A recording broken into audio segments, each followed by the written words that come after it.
Hello दोस्तों, आज मैं आप लोगों को मेगरिंग करने के बारे में बता रहा हूँ। ये हमारी एक 3 फेज़ लाइन की केबल लाइन है जो इसका बार बार ट्रिप कर रही थी, तो इसको हम मेगरिंग कर रहे हैं। ये हमारा मेगर है। तो देखिए, ये हमारा मेगर है। अब हम इसको इसके तीनों जो केबलें जो है लगा लिए हैं। लगा लेने के बाद इसके जो टोंग्स जो है केबल पे लगा दिया है। लगा लेने के बाद में अभी जो है, मैं अभी पहले आपको स्टार्ट करके दिखाता हूँ। अभी मैं स्टार्ट कर रहा हूँ। अभी स्टार्ट कर लेने के बाद में देखिए ये इंस्टॉल हो रहा है अभी। ओके,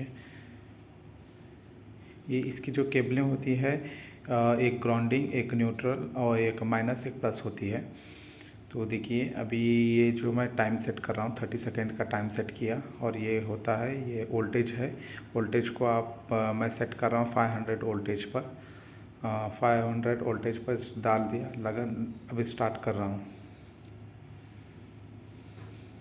अब ये स्टार्ट हो चुका है इसका प्रोसेस। अब ये अपना प्रोसेस दिखा रहा है। इसमें मेगरिंग में आपको दिखाया जाएगा ये गीगा ओम्स, मेगा ओम्स और किलोवाट।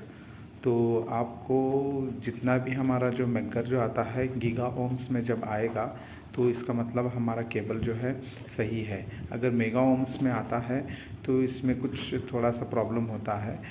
तो अगर किलोवाट में आता है तो पूरा ये शॉर्ट है।